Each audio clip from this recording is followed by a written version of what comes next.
Olá, saudações. Eu sou Miguel Cosse, para muitos conhecido por cociólogo. Sou especialista em psicologia clínica. Estou nesse vídeo para falar de um tema normalmente conhecido, que é o luto, ou seja, o processo de luto. E quando falamos logo no processo de luto ou luto, pensamos logo na perda do ente querido. Mas vamos tentar abordar numa perspectiva mais panorâmica, ou seja, vamos tentar entender esses processos de diversas facetas da nossa vida, não simplesmente na perda do nosso ente querido. Então podemos entender que o processo de luto, ou seja, esse processo, como sendo a perda significativa de algo íntimo ou de um bem para nós, ou seja, algo significativo na nossa vida. Então entendemos assim que não significa simplesmente o ente querido. Pode ser a perda de bens materiais, a função vital de um dos nossos órgãos, do nosso corpo, nesse caso, a perda de um dos membros do nosso corpo, a perda até da virgindade, a perda da juventude, a capacidade reprodutora, no caso das mulheres, ou mesmo a impotência sexual, no caso dos homens. Pode ser algo também imaterial, como a perda do respeito, a dignidade. Então, podemos entender que para a equilibração, ou para equilibrar esta perda, o indivíduo passa por diferentes fases. E essas fases consideradas necessárias para que o indivíduo volte a se readaptar, que é a fase da negação, raiva, negociação, depressão e finalmente chega a uma fase que é a aceitação. Então, este processo de luto é necessário para que o indivíduo deixe de endeusar, ou deixe de ter uma ilusão de amor eterno ao bem perdido.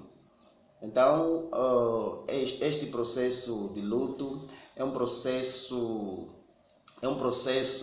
de proteção, ou seja, protege o próprio indivíduo para se reorganizar ou se readaptar na sua estrutura cognitiva ou emocional, psíquica.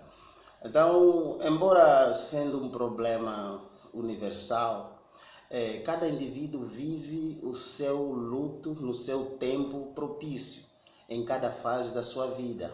Então, vimos que o luto, uma perda para um, pode ser menos sentida para outro.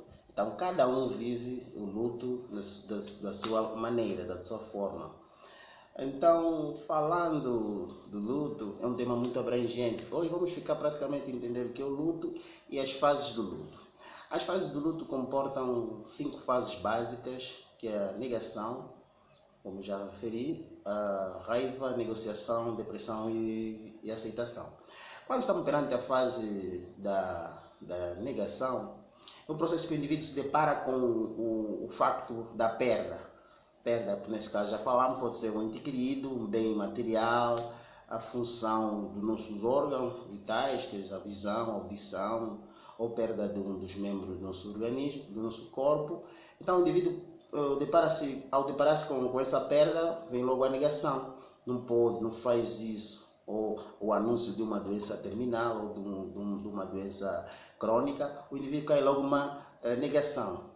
Depois vem a fase da raiva, sente raiva em função de alguém que propiciou as condições para que tal mal acontecesse. Ele pode ser a própria pessoa, nesse caso, ou uma outra. Então sente raiva para com ele, para com outra pessoa, ou mesmo para a estrutura mais transcendental, Deus. Nós muitas vezes culpamos Deus por certo mal que nos aconteça. Depois vem a negociação. Essa negociação o indivíduo faz consigo mesmo, com outra pessoa ou com o mesmo Deus, que nesse caso ele sente que causou-lhe tal problema. Depois o indivíduo, quando não se restabelece nessa fase anterior, o indivíduo cai numa depressão. Passada a fase da depressão, praticamente é uma fase em que o indivíduo vê o mundo todo negativo, sente-se incapaz de resolver ou de contrapor a situação. E no final vem a fase da aceitação. aceitação, o indivíduo aceita o problema como tal e toca para frente. Só para realçar que nessas fases, nem todo indivíduo pode não viver de forma sequencial. Há quem depois de uma primeira ou segunda fase pode passar para a aceitação, pode não passar necessariamente na depressão. Então, mais noutros vídeos vamos falar sobre os tipos de luto, o luto não vivido, luto antecipatório, luto patológico. Mas por hoje ficamos aqui e obrigado a tua atenção. Força aí.